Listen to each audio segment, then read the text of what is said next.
সিলেটের সুলতানসডাইনে অভিযান চালিয়েছে ভোক্তা অধিকার সংরক্ষণ অধিদপ্তর ও নিরাপদ খাদ্য কর্তৃপক্ষ। মাংসের গুদামে জেনারেটর না থাকা, মানহীন খাবারে তেল ব্যবহার সহ বেশ কিছু অনিয়মের দায়ে সুলতানসডাইনকে ৩০,০০০ টাকা জরিমানা করেছে ভোক্তা অধিকার সংরক্ষণ অধিদপ্তর। ৬ অক্টোবর দুপুরে নগরীর জিন্দাবাজার এলাকার সুলতানসডাইনের আউটলেটে এই অভিযান পরিচালনা করা হয়। আমরা প্রথমে আমাদের স্টোরেজে যাই, যেখানে ওনারা মাংসগুলো সংরক্ষণ করে রাখেন। তো এখানে দেখার পরে যে বিষয়গুলো আমরা দেখতে পাই, এমনিতে মাংসতে কোনো ধরনের আমরা সমস্যা পাইনি। তো যে লেগিংসটা ছিল, যে ওখানে কোনো ধরনের জেনারেটর ছিল না, সেক্ষেত্রে মাংসের যে কোয়ালিটি সেটা খারাপ হয়ে যেতে পারে। ওই বিষয়গুলো আমরা এখানে অবজার্ভ করি। তারপরে আমরা আসি এখন যে আপনারা দেখতে পাচ্ছেন যে মেইন যে ওনাদের যে সুলতানের মেইন শোরুমে, ওইখানে আসছি আমরা। ওইখানে কিচেন আমরা পরিদর্শন করেছি। যে বিষয়গুলো ছিল, যেমন ওয়েস্ট ম্যানেজমেন্টের বিষয়টা, ডাস্টবিনগুলো হচ্ছে ওনারা ইউজ করছেন, বাট এটা যথাযথ না। আমাদের যে কনসার্নটা সেটা হলো তাদেরকে অবশ্যই ইমিডিয়েটলি, আমরা যেটা বলেছি, আগামী 5 কর্মদিবসের মধ্যে তারা তাদের যেই রেফ্রিজারেটরগুলো আছে সেগুলোর মধ্যে বিকল্প বিদ্যুতের ব্যবস্থা অবশ্যই করবেন। এবং অন্যান্য আরও বেশ কিছু বিষয় আমরা লক্ষ্য করেছি, সেটা হলো তারা ওই বাঁশের তৈরি কিছু পাত্র ব্যবহার করছেন। তো বাঁশের যেই সমস্যাটা, সেটা হলো বিভিন্ন সময় বাস থেকে সেখানকার ফিজিক্যাল হ্যাজার্ডগুলো খাবারের মধ্যে চলে যেতে পারে। সেটার ব্যাপারে আমরা তাদেরকে সতর্ক করেছি এবং বলেছি, এবং ইমিডিয়েটলি সেগুলোকে অপসারণ করার নির্দেশনা দিয়েছি।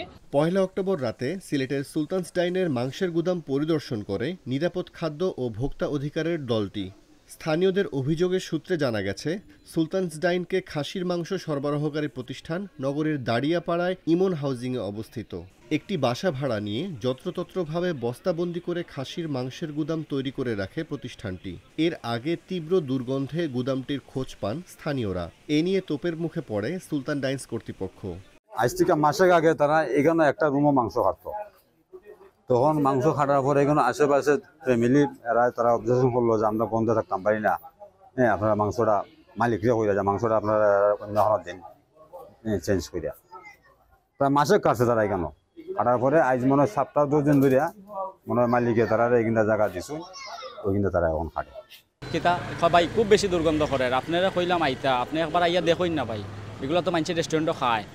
ও গিয়া দেখি মানে মাংসগুলা মানে মাছি উচি এগুলা মানে করা আর কি। তবে এর আগে সোশ্যাল মিডিয়ায় সিলেট সুলতানসডাইনের পচা দুর্গন্ধযুক্ত খাবারের অভিযোগ খতিয়ে দেখতে সিলেট সিটি কর্পোরেশন সিসিক থেকে 4 কর্মকর্তাকে পাঠানো হয়। 3 অক্টোবর সুলতানসডাইনের খাবার পরিদর্শন শেষে সিসিকের স্যানিটারি ইন্সপেক্টর বেনুভূষণ পাল ও নিরাপদ খাদ্য পরিদর্শক সাইফুল ইসলাম জানান, অভিযোগের সত্যতা পাওয়া যায়নি। এমন বক্তব্যে সমালোচনার ঝড় ওঠে সামাজিক যোগাযোগ মাধ্যমে। এই অবস্থায় আবার 6 অক্টোবর সুলতানসডাইনে অভিযানে আসে নিরাপদ খাদ্য কর্তৃপক্ষ ও ভোক্তা অধিদপ্তরের প্রতিনিধি দল। ওনারা সিম্পল কিছু আমাদেরকে ইনস্ট্রাকশন দিয়েছেন এবং ইনস্ট্রাকশনটা দেওয়ার সাথে সাথে সতর্কতামূলকভাবে আমাদেরকে একটা ফাইন করে গেছেন। ইস্যুসগুলো আমি আবার বলছি, আমাদেরকে যেখানে আমাদের স্টোর আছে ওখানে হাই পাওয়ার্ড একটা জেনারেটর ব্যবস্থা করতে বলেছেন, যাতে নিরবিচ্ছিন্ন বিদ্যুৎটা থাকে আমাদের ফ্রিজারে। বাবুর্চিরা যেই ব্যাম্বো এবং উডেন যেই প্রোডাক্টগুলো ইউজ করে ট্রেডিশনালি আমাদের দেশের বাবুর্চিরা, ওগুলো চেঞ্জ করে এসএসএ অথবা ফুড গ্রেড প্লাস্টিক করতে বলেছেন। ওয়েস্ট বিনগুলোকে অ্যাসেস করতে বলেছেন এবং আমাদের বিদেশি যে পণ্যগুলো আমরা ইউজ করি, বিশেষ করে বাসমতি যে চালটা, ওটা ইম্পোর্টার পেপারসগুলো সাবমিট করতে আমাদেরকে 5 দিন সময় দিয়েছেন।